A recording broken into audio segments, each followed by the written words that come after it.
My name is Erica, and I never thought I'd be caught up in a family drama that would change my life forever. At 29, I was living a pretty ordinary life in the city. For the past 5 years, I'd been working as a secretary at GlobalTech, a big corporation downtown. It wasn't glamorous, but it paid the bills for my small rented apartment. Weekends were my escape. I'd throw myself into dance classes, losing myself in the rhythm and forgetting about the pile of paperwork waiting for me on Monday. It wasn't much, but it was my life, and I was content. Family, though? That was complicated. I had a younger sister, Emily, who'd always been the golden child. From the day she was born, our mother doted on her like she was made of spun sugar. Dad, well, he just fell in line with whatever Mom wanted. It was always Emily this and Emily that. I tried not to be bitter, but it was hard not to feel like a shadow in my own family. As years went by, the distance between us grew. Phone calls became less frequent, visits even more so. I'd see pictures on social media of family gatherings I wasn't invited to, Emily always front and center, beaming with our parents. It stung, but I told myself I was better off focusing on my own life. That's why I nearly dropped my phone when Mom's number flashed on my screen one Tuesday evening. I hesitated before answering, bracing myself for whatever drama might be on the other end. Erica, it's your mother, her voice crackled through the speaker. Hi, Mom, I replied, trying to keep my tone neutral. Is everything okay? Your father wants to see you, she said, cutting straight to the chase. Can you come to the house this weekend? Saturday at 2 p.m. Don't be late. And with that, she hung up. I stared at my phone, a mix of emotions swirling inside me. What could be so important that Dad wanted to see me after all this time? Part of me wanted to ignore the invitation, to protect myself from inevitable disappointment. But curiosity won out. I'd go, if only to find out what was going on. As I stood outside my parents' expensive home that Saturday, I took a deep breath. The house looked the same as always, a monument to my parents' success and a reminder of the life I'd never quite fit into. I rang the doorbell, half expecting no one to answer, half hoping no one would. The door swung open, and there stood my mother, her face a mask of polite indifference. You're here, she said, stepping aside to let me in. Everyone's in the living room.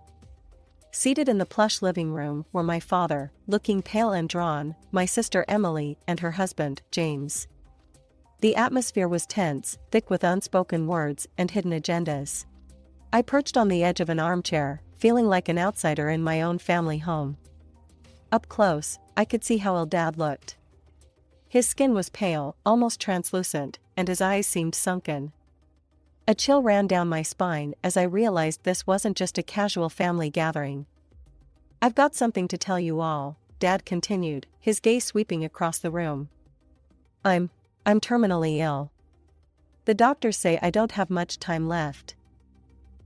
The words hit me like a physical blow. I gasped, tears springing to my eyes. Despite our strained relationship, I loved my father. The thought of losing him was unbearable. Daddy, I choked out, reaching for his hand. He squeezed mine weakly, a sad smile on his face. Emily let out a dramatic sob, burying her face in her husband's shoulder. Mom sat stone-faced, her lips pressed into a thin line. I wondered how long they'd known, how long they'd kept this from me. There's more, Dad said, his voice growing stronger. I've made some decisions about my will. The room fell silent. Even Emily's sobs quieted as everyone leaned in, listening intently. Mary, Dad said, looking at Mom, you'll get the apartment in the city. Mom nodded curtly, as if this was expected. Emily, the house will be yours. My sister's eyes lit up, a smile breaking through her tears. Then Dad turned to me, and I saw a determination in his eyes I'd never seen before. Erica, I've decided to leave you my savings. All of it. $800,000. For a moment, I couldn't breathe. $800,000? It was more money than I'd ever dreamed of having. But more than that, it felt like acknowledgement, a way of making up for years of being overlooked. The silence that followed was deafening. Then, all hell broke loose. Emily jumped to her feet, her face contorted with rage. "Dad, that's not fair. Eric is barely even part of this family anymore." "She doesn't deserve it," Mom hissed, glaring at me as if I'd somehow orchestrated this. "John, you need to exclude her from the will. Now." I sat there, stunned, as my mother and sister railed against me. And then Dad slammed his fist on the coffee table, the sound echoing through the room. "Enough," he roared, his face flushed with anger. "This is my decision, and I won't change it." Turning to Mom, his eyes blazing, he continued, "I've been under your influence for far too long, Mary. I've neglected Erica because of you, and it ends now." The room fell silent once more. I stared at my father, seeing him in a new light. For the first time in my life, he was standing up for me. Dad turned to me then, his anger melting into sorrow. "Erica, can you ever forgive me? I've been a terrible father to you." Tears streaming down my face, I moved to him, wrapping my arms around his frail frame. "I forgive you, Dad," I whispered. "I love you." We held each other for a long moment, years of hurt and misunderstanding flowing away. When we finally separated, Dad looked exhausted. "I need to rest now," he said, slowly getting to his feet. "Erica, thank you for coming." As Dad left the room, the atmosphere shifted palpably. Mom stepped forward, her face a mask of barely contained fury. "Listen here, Erica. You need to do the right thing and give up your share of the inheritance." "No," I said, my voice stronger than I felt. "I won't give it up. Dad wants me to have it, and I'm respecting his wishes." Emily's face contorted with rage. She stepped closer, her finger jabbing at my chest. "You'll regret this, Erica. Mark my words." Over the next 2 weeks, my phone buzzed constantly with messages from Mom and Emily. Each one demanded I give up the inheritance, their tone growing increasingly hostile and threatening. I ignored them all, focusing on work and my dance classes, trying to find some semblance of normalcy. Then, on a gray Tuesday morning, I got the call I'd been dreading. Dad had passed away in his sleep. The funeral was a blur of black clothes and somber faces. Mom and Emily put on a show of grief, wailing dramatically and clutching each other. I noticed Emily wearing an obscenely expensive necklace and bracelet set, the diamonds catching the light as she dabbed at her dry eyes. After the service, we gathered at the house. I watched in disgust as Emily made a show of removing her jewelry, tucking it into her purse with exaggerated care. As the last of the guests trickled out, I gathered my things, eager to escape. That's when all hell broke loose. "My jewelry!" Emily shrieked, her hands flying to her face in mock horror. "It's gone. Someone's stolen it." Mom's eyes locked onto me, her gaze accusing. Well. Isn't it convenient that the only person who's been here all day is the one who stands to gain so much? I felt the blood drain from my face as I realized what was happening. They were setting me up. "You can't be serious," I sputtered. "I didn't take anything." Emily's husband stepped forward, his voice oozing false concern. "Then you won't mind showing us what's in your purse, right, Erica?" I clutched my bag tighter, my mind racing. I knew I was innocent, but something told me that wouldn't matter if I opened my purse. "No," I said firmly. "I don't have to prove anything to you." Emily's husband pulled out his phone. "Then you leave me no choice. I'm calling the police." As he dialed, I saw a triumphant smirk flash across Emily's face. In that moment, I realized just how far they were willing to go to get what they wanted. I stood frozen, my heart pounding, as 2 officers entered the house. Emily immediately launched into a tearful account of her stolen jewelry, painting herself as the grieving daughter, victimized on the day of her father's funeral. "Officers," Emily's husband said, his voice dripping with false concern, "we have reason to believe Erica may have taken the jewelry. She's refusing to show us the contents of her purse." The older of the 2 officers turned to me, his face impassive. "Ma'am, would you mind opening your purse for us?" I felt trapped, knowing that whatever happened next would not end well for me. With shaking hands, I opened my purse. The officer looked inside, and his expression hardened.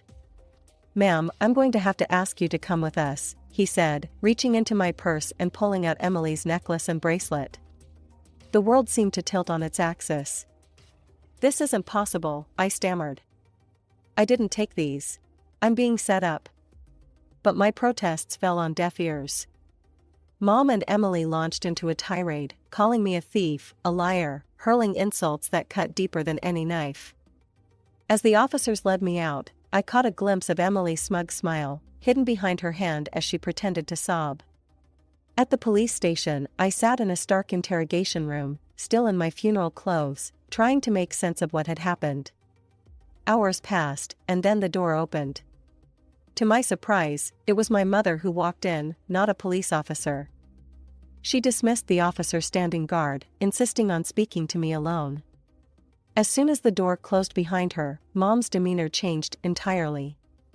Gone was the grieving widow, replaced by a cold, calculating woman I barely recognized.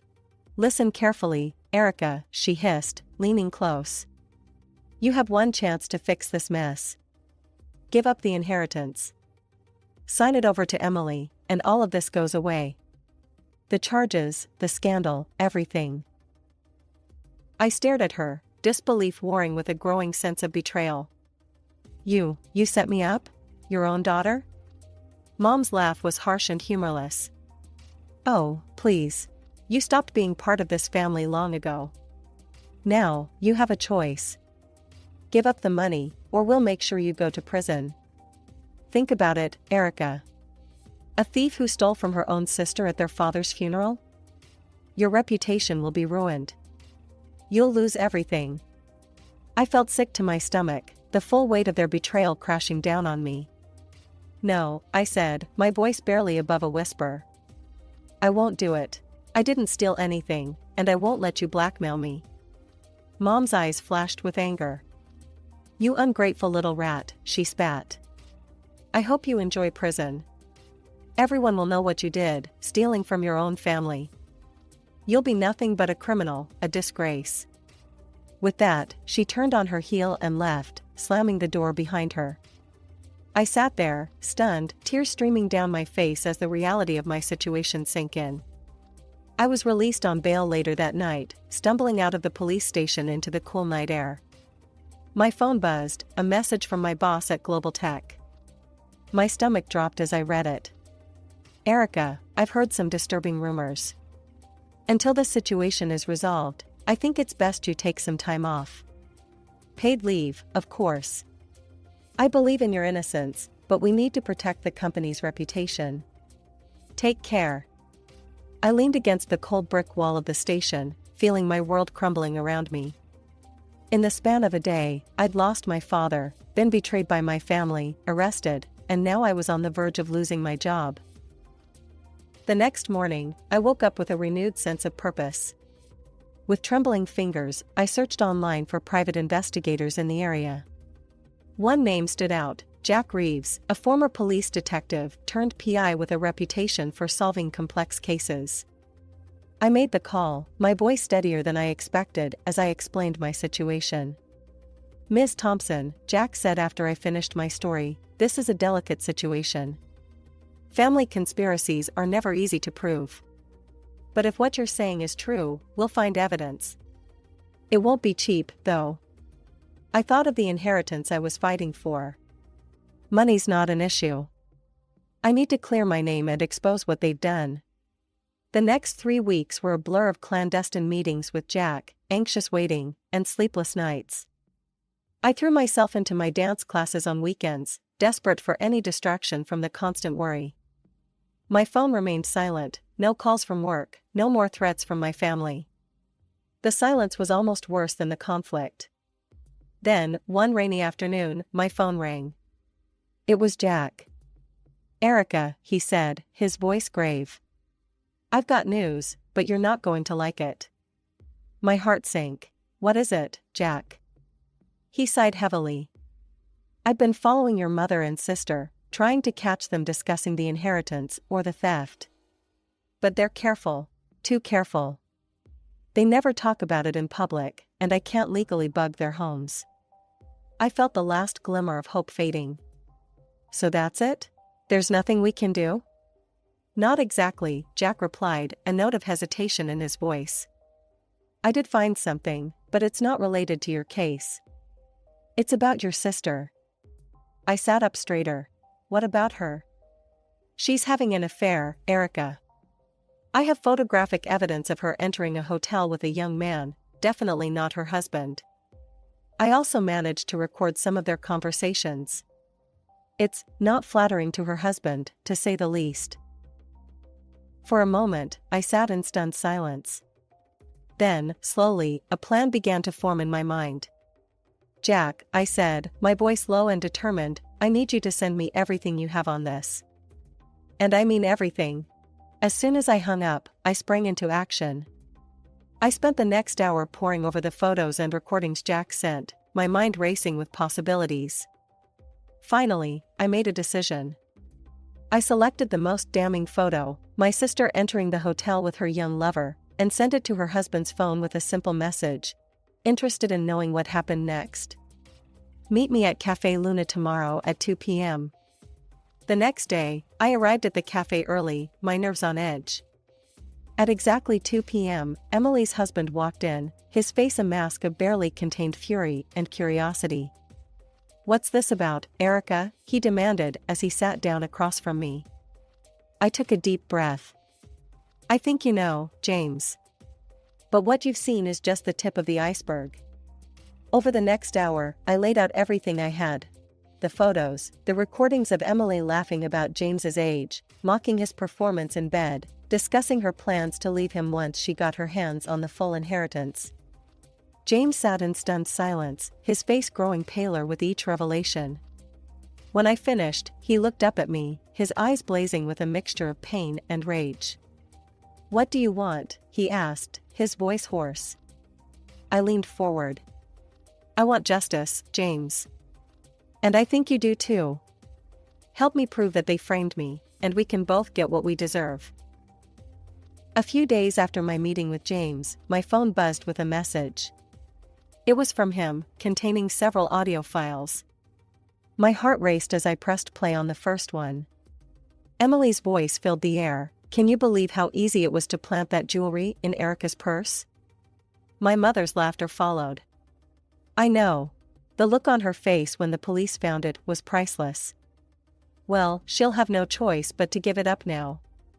I listened to file after file, each one filled with their callous plotting and cruel laughter. A mix of vindication and disgust washed over me. Finally, I had the proof I needed. The day of the will reading arrived quickly. I entered the notary's office, my stomach in knots, but my resolve firm. Mom and Emily were already there, shooting me smug looks. James sat quietly in the corner, giving me an almost imperceptible nod. The notary, a thin man with wire-rimmed glasses, cleared his throat. Let's begin, he said, unfolding the document before him. He read through the will, detailing the distribution of assets, just as Dad had explained that day at the house. As he finished, I stood up. If I may, I said, my voice steadier than I felt, there's something I need to address before we conclude. Mom's eyes lit up, and she nodded approvingly. I'm glad you've finally come to your senses, Erica. I knew you'd make the right decision and give up the inheritance. Mom and Emily exchanged triumphant glances, their faces beaming with anticipation. But I was about to disappoint them. I'm afraid you've misunderstood, I said, pulling out my phone. I think you'll all want to hear this. I pressed play, and the room filled with their voices, gleefully discussing how they had framed me for theft. As the recording played, I watched the color drain from their faces. Emily let out a strangled gasp, while Mom sat rigid, her lips pressed into a thin line. When it ended, chaos erupted. You lying scum! Emily screeched, lunging towards me. How dare you? Mom hissed, her composure cracking. You ungrateful, scheming. I recorded those conversations. James suddenly spoke up, his voice cutting through the commotion. The room descended into madness. Emily was screaming at James, Mom was hurling insults at me, and I stood there, watching it all unfold. Silence. The notary's voice boomed, startling us all into quiet. This is a legal proceeding, not a circus. Everyone will calm down this instant, or I'll have you all removed. As the notary's words echoed through the room, a heavy silence fell. It was broken by James, who stood up abruptly, his face a mask of barely contained fury. Since we're airing dirty laundry, he said, his voice trembling with anger, I have something to add. He reached into his jacket and pulled out a photograph, slapping it down on the table in front of Emily. Emily's face drained of color as she stared at the image. It showed her entering a hotel with a man who was decidedly not her husband. I know everything, Emily, James spat. Your affair, your lies, all of it. I'm filing for divorce, and thanks to our prenup, you won't see a penny. You'll be paying me compensation for your infidelity. Emily's mouth opened and closed like a fish out of water, no words coming out. Mom looked between Emily and James, her expression a mix of shock and dawning horror as she realized their carefully constructed world was crumbling around them. Suddenly, the door to the notary's office swung open. 2 police officers walked in, their faces stern. Mary and Emily Thompson, one of them asked, though it was clear he already knew who they were. Mom and Emily looked up, tears streaking their faces. You're under arrest for false accusations of theft and attempted blackmail, the officer continued. You have the right to remain silent. Anything you say can and will be used against you in a court of law. As the police read them their rights and handcuffed them, I watched with a mixture of satisfaction and sadness. This was justice, but it was also the final nail in the coffin of our family relationship. I walked out of the office behind the police, watching as they put Mom and Emily into separate patrol cars. As the sirens faded into the distance, I felt a weight lift off my shoulders. It was over. Taking out my phone, I dialed a familiar number. Erica, my boss's voice came through, sounding concerned. Is everything all right? Better than all right, I replied, a smile in my voice. I can explain everything now. The accusations against me were false, and I have proof. I gave him a brief rundown of what had happened. As I finished, I heard him let out a low whistle. Erica, I'm so sorry you had to go through all that, he said, genuine sympathy in his voice. But I'm glad the truth came out. Listen, your job is still here whenever you're ready to come back. In fact, I'd be delighted to see you at work as soon as you feel up to it. The weeks following the confrontation at the notary's office were a whirlwind of legal proceedings and life-changing decisions. As the truth came to light, the charges against me were quickly dropped. The relief I felt was indescribable, like a weight I'd been carrying for months suddenly lifted from my shoulders. But for Mom and Emily, the nightmare was just beginning. They faced charges of false accusation and attempted blackmail. The trial was swift and damning, with the recorded evidence leaving no room for doubt. In the end, they were found guilty on all counts. The judge, a stern-faced woman with piercing eyes, looked down at them from her bench. In addition to the criminal penalties, this court orders Mary and Emily Thompson to pay substantial damages to Erica Thompson for emotional distress and damage to her reputation. The fine was staggering. Mom's face went pale as the amount was read out, while Emily burst into tears. In the days that followed, I watched from a distance as their lives unraveled. Mom, with no other choice, was forced to sell the apartment Dad had left her. It was a beautiful place in the heart of the city, but now it slipped from her grasp, the proceeds going straight to me as part of the damages. Emily's situation was even more dire. The house she'd been so smug about inheriting had to be sold to cover her part of the fine. I couldn't help but feel a twinge of satisfaction as I remembered her gloating face the day Dad announced his will. But Emily's troubles didn't end there. James, true to his word, filed for divorce. He demanded the compensation outlined in their prenuptial agreement for her infidelity. What little money was left from the sale of the house went straight to him. In the span of a few short months, Mom and Emily had lost everything. Their comfortable lives, their social standing, their financial security, all of it gone. They were left with nothing but the consequences of their own actions. As for me, I found myself in a position I'd never dreamed possible. With the inheritance from Dad and the damages from Mom and Emily, I had more money than I knew what to do with. After much thought, I decided to buy a beautiful apartment in a quiet part of town. It was everything I'd ever wanted in a home, spacious, bright, and most importantly, mine. The rest of the money, I invested carefully. I spent hours researching, consulting with financial advisors, and making prudent decisions. My goal was to ensure a steady income for years to come, to build the security that I'd always longed for. As I stood in my new apartment, looking out over the city skyline, I couldn't help but reflect on the tumultuous journey that had brought me here.